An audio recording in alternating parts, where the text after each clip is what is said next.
Okay, if you want, you can also take a look at the file that I made available. So we are now in the territory of third-person practice.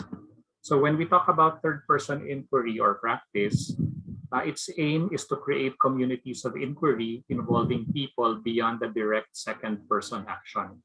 So that means that you're trying to get inputs, okay, from others, but basically from the business and management literature. Okay? Third-person inquiry is impersonal and is actualized through dissemination by reporting, publishing, and extrapolating from the concrete to the general. So there are two sides to third-person inquiry. The first side is that you try to get inputs from others that have written about things that are related to your topic. So it's getting things for yourself. Now, after you've done your action research project, you're supposed to write down the lessons that you have learned from your experience. Put it down into writing so that other people can also read about it and use those as inputs for their own issues, especially if their issues are very similar, in circumstances as yours. So there are two parts, getting information for your purposes and also disseminating the lessons that you've learned from your own experience so that other people will also benefit from it. So when we talk about third-person inquiry, these are some questions that you should keep in mind. What theories, models, frameworks developed by other people might be useful to my own action research project or change initiative? Number two, how will the results of your proposed project be relevant to other people outside your immediate unit or organization? So that is the reason why you're putting down your experience into writing through your insider action research project by the end of your MBA. Now, when we talk about third-person practice, we have to be familiar with what we call frameworks. Conceptual frameworks. But in our case, since we're talking about things that are happening within our respective organizations, now we choose organizational frameworks. But these are basically conceptual frameworks. Or in some cases, we use the term theoretical frameworks, especially if the frameworks have hypothesized relationships between independent and dependent variables. I'm sure you've encountered this when you were doing your thesis during your undergraduate years. So organizational frameworks are presentations of organization that help categorize data, enhance understanding, interpret data, and provide a common shorthand language. It describes relationships between organizational dynamics such as purpose, strategy, structure, control systems, information systems, reward systems, and culture. Although in some cases, the frameworks will be a little bit more narrow in scope, not necessarily organization-wide, especially if you're only dealing, let's say, with a particular issue that is limited within a particular functional area. Now, a framework is useful because it helps you organize your data into useful categories. Or in the first place, you will know what kind of data you will collect from your organization or what kind of questions you will pose to your collaborators and other sources of information because you know exactly what are the variables of interest. Now, the question is, what framework is appropriate for my action research project? Now, it will depend on what your issue is, all right? If your issue has something to do with human resource management or organizational behavior, then it means that you will have to look for frameworks that you might have learned, let's say, from your HR with OB subject. If your issue has something to do with marketing, then you can take a look at what you learned from your marketing management core subject or electives. Or if it was not discussed there, then you will have to search for it by taking a look at the literature. Now, part of the framework that you will have to choose will depend on what your level of analysis is. So if your unit of analysis is the individual, then you will have to look for frameworks that try to understand the attitudes, perceptions, and behavior of individuals. So for instance, when you talk about, let's say, motivation theory, The earlier versions of motivation theory tried to find out now what are the attitudes of people and how they behave in the organization. So those are examples of individual level frameworks. Now, if you want to understand how your team interacts with each other, if you're interested with group dynamics, then you will have to look for frameworks that are talking about interaction of people with one another. So that is another set of framework. So you cannot use, let's say, individual level frameworks to understand group dynamics, because individual level frameworks are meant to understand individuals. And in the same way, if you seek to understand, let's say, things that are happening organization-wide or maybe interdepartment-wide, it means that you cannot use individual frameworks, right? You will have to use frameworks that talk about the organization as a whole. Okay? So let me give you examples. Okay. So for instance, here you have job satisfaction. So for instance, now maybe for some of you, you want to find out, are my coworkers satisfied with their jobs, or your topic has something to do with trying to address the dissatisfaction of people within the organization. Then you will have to find an appropriate framework for that. What I'm showing you here is a classic framework, Herzberg's two-factor principles, that talk about motivator factors, which are the ones that influence job satisfaction. And then you have hygiene factors, that these are the things that when they are not present, okay, like work conditions, good policies and rules, are the ones that cause job dissatisfaction. Now, why is this useful? Because if you have a framework like this, you will know exactly that these are the things that you will have to look for in the organization. Maybe you can do a survey among people in your organization to measure, okay, whether they think the organization provides them with conditions that enhance achievement, recognition, responsibility, better work design, personal growth, and advancement. Okay? Kumbaga, you will not be lost. You will know exactly what questions you should be asking. And in the same way, if you want to find out what maybe causes dissatisfaction in the workplace, you can maybe assess the workplace in terms of people giving their opinions about the work conditions in the work, co-worker relations, supervision quality, etc. Okay, so a framework allows you to do your research in a systematic fashion. Okay, it allows you to identify exactly the variables that you need to be able to examine, so that you will have a good diagnosis of the situation at hand. Okay, now this is not the only framework out there, no? There are other frameworks on job satisfaction, but I selected Herzberg's two-factor principles because among the different classical motivation theories, this seems to be yung Herzberg's two-factor theory seems to be very robust in terms of explaining phenomena, even up to this day. Even much better than Maslow's hierarchy, which has been debunked for the longest time, although it is more popular than Herzberg. Okay. Now here, you have an example of a framework called service quality, or ServQual framework.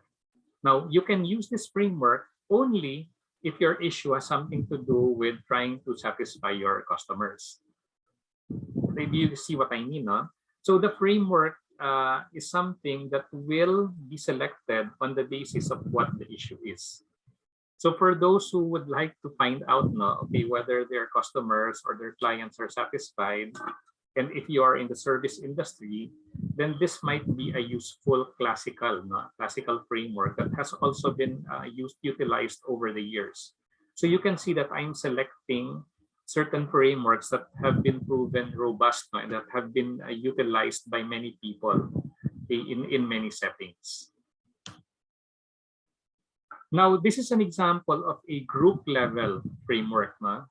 When you talk about group dynamics, you want to find out how do people work with each other.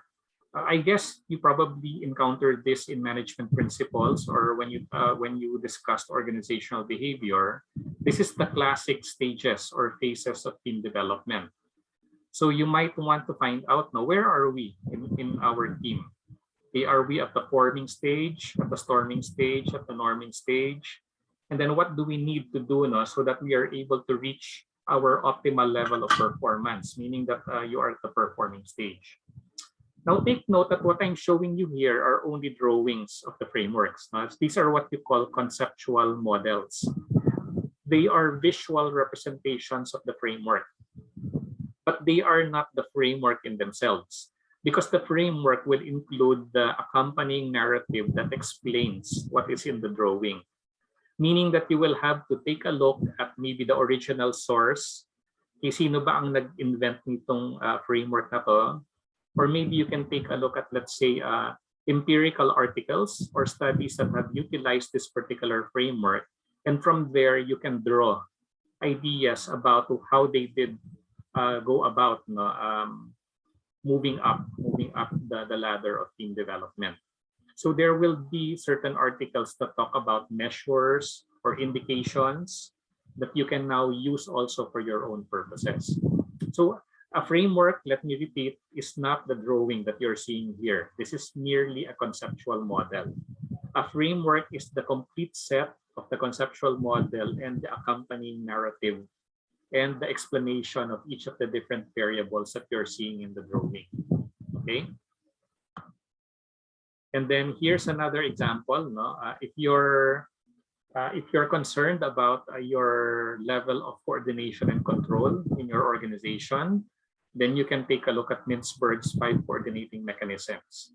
Okay, what type of control or coordinating mechanisms are we using in the organization? Is it adequate? If not, should we consider another type of coordination and control? In short, you are not guessing. Okay, you're not coming up with solutions just out of common sense. You are already taking a look at what has been written in the past.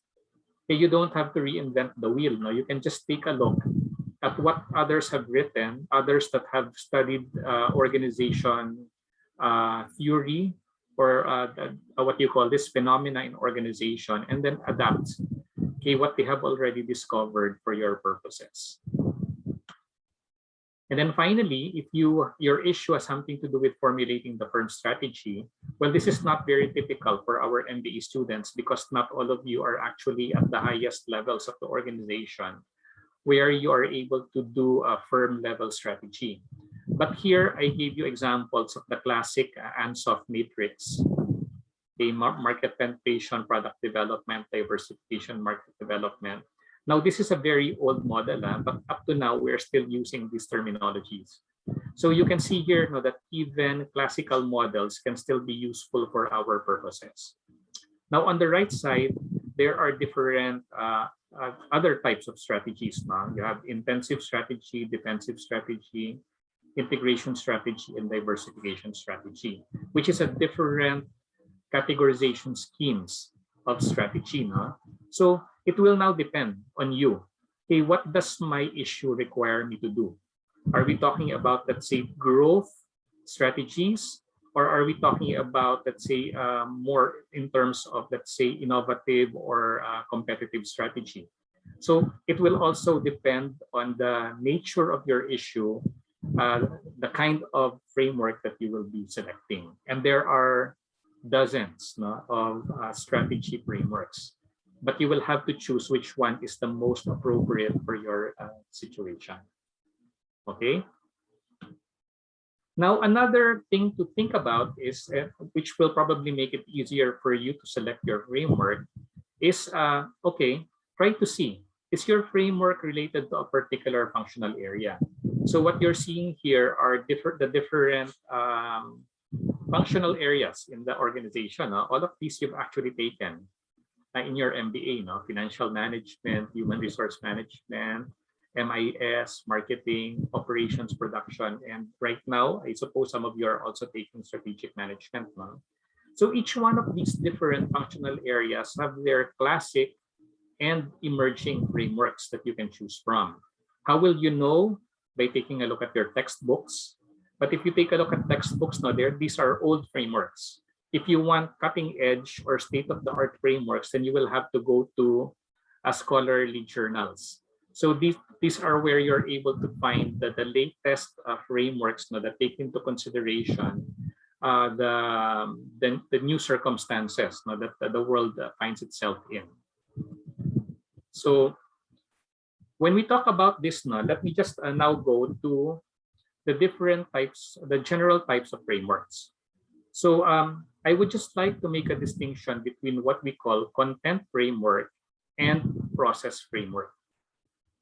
Now, when we talk about content framework, these are basically what we mean by yung conceptual frameworks, meaning that they identify key variables of interest for the researcher. These can be what we call descriptive frameworks that identifies categories or dimensions of a particular construct. Let's say like Maslow's hierarchy of needs or Herzberg's two-factor theory. Those are examples of descriptive frameworks.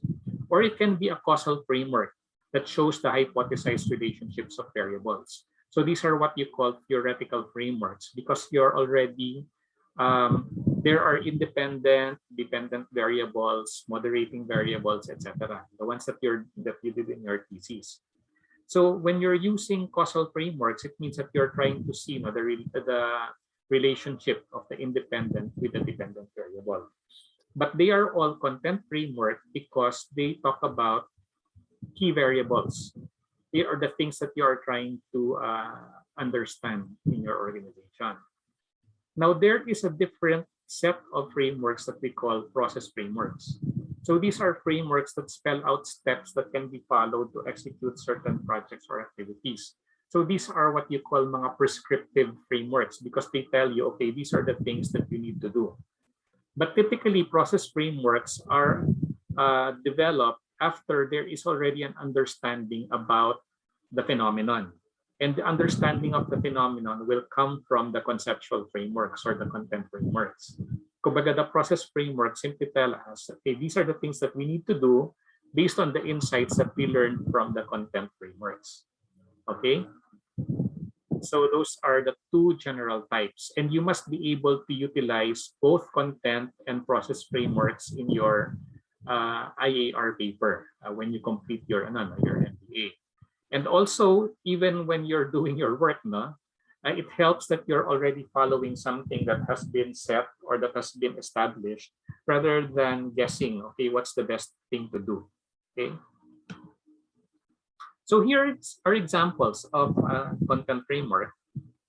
Okay, this is very simple, no? So this is an example of a content framework that shows us the advantages of debt financing and equity financing. So this is if you're doing, let's say, an issue that has something to do with selecting, okay, how to finance a particular business or how to finance a particular business development effort. This is a content framework that is under finance. Now, this is an example of a total rewards framework by Towers Watson. I forgot the new name of Towers Watson now, but they are the experts in compensation and benefits, a consulting firm expert in compensation and benefits. And they were the ones who developed the total rewards framework, which means that when we talk about rewards to our employees, we're not just talking about financial rewards.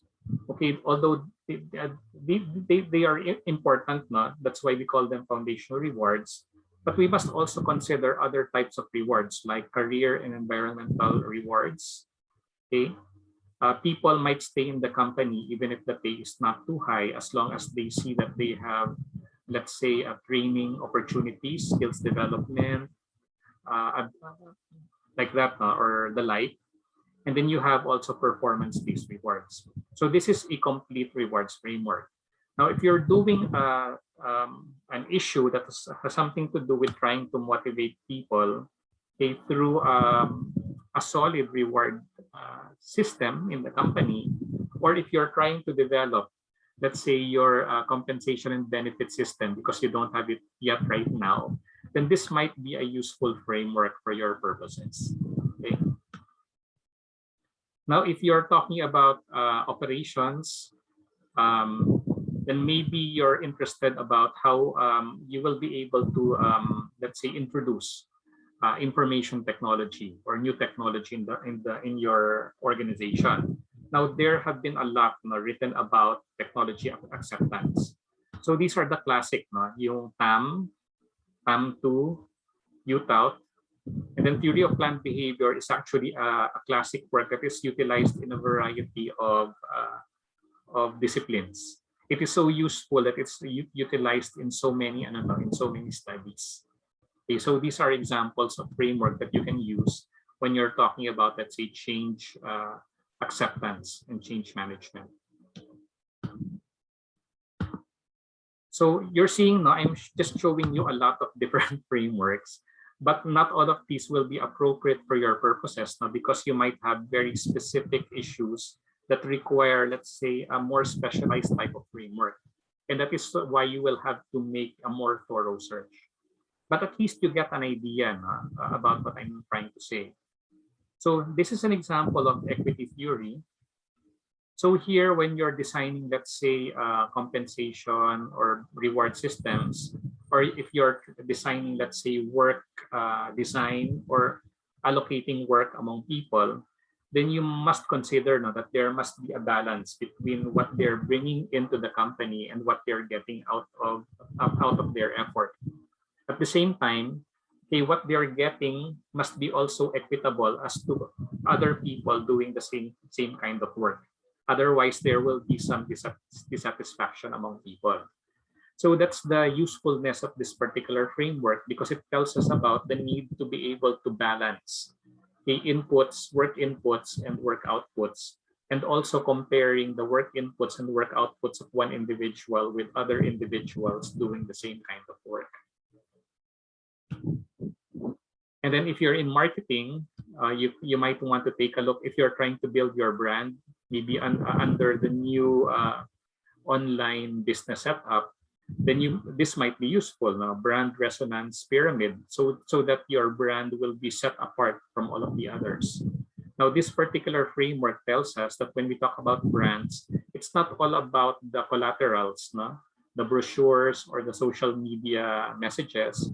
It must take into consideration other things like resonance, feelings of people, imagery, the performance of the product, and how salient it is, or how useful it is to your target customers. Now, will you be able to use this framework just by looking at the drawing? Of course not.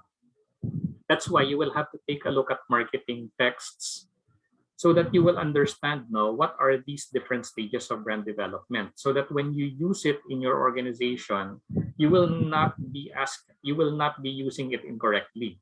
You must understand how the original framework was designed. Do you understand what each of the elements or components of the framework are, and are you using it properly for your purposes? Okay, so there's no you must read. It cannot be that you get this framework, this conceptual model, this drawing, and then stop there. No, you must understand what the conceptual model really means. So you will have to read about the framework in greater detail. All right. And then last time we met, we talked about the fishbone diagram. So this is also an example of a content framework, because here you identify the different elements that you can look at, so that you will be able to pinpoint what are the causes of a particular problem in the organization. So this is an example of a content framework. And then here are examples of process frameworks. So Lewin's three-stage change model. So you can see bucket process, kasi may mga stages, may mga phases, may mga steps. So if you see certain conceptual models or diagrams that have steps or that have arrows pointing from the first step to the next, then these are examples of process frameworks. Okay, so this particular model basically tells us that before you introduce change in the organization, you must first unfreeze. You must prepare people, okay, for the change, so that they will not resist. Only after you have unfrozen or prepared people, by educating them, by giving them the resources, by explaining to them the reason for the change, only then you be able to implement the change itself. And then while you're doing that, you must encourage people as they go so that they will not revert back to their old ways. And then you must be able to institutionalize the change by refreezing. And that is where rewards will come in, where systems will have to be put in place, where performance indicators or performance measurements are actually utilized to take a look at whether people are actually doing things as expected. So this is an example of a process framework. And this is what we call an example of a change management framework. Here's another example of a change management framework, which is also a sample process framework, Cotter's 8-step model. So what you see here are really just phrases about what create, form, enable means. So you will not be able to use it properly if you don't read the original article, so that you will know whether you're actually doing each of the steps correctly. Now, the two process frameworks that I showed you are the most common change management frameworks utilized by our MBA students for their IAR paper. And that is because these are very useful. Kumbaga, these are the most utilized change models because they prove to be very useful for other people. And I'm showing you this so that you might want to consider these also for your own purposes. Now, in the textbook, there are certain guidelines that were suggested in selecting frameworks. They should be simple. Well, in some cases, the frameworks could be a bit more complex if the issue that you're addressing is also complex, right? But typically, the most effective ones are the ones that are easy to understand, that people will be able to utilize without too much effort. And that's the reason why the ones that I showed you in the past few slides have been utilized for the longest time, because they are what you call parsimonious. Their simplicity is what makes them useful. Second, the frameworks must also fit the employees' values, highlighting the things that they consider important. Because let's say you talk about efficiency frameworks, let's say how to increase our efficiency. But maybe for the employees, it's not all about efficiency. It's also about, let's say, a well-being. So if you're only going to adopt, let's say, frameworks that measure efficiency, but sets aside, let's say, employee well-being, it might not be the best framework, right? So you must be able to come up with something that also considers what is important to the people who will be affected by your change initiative.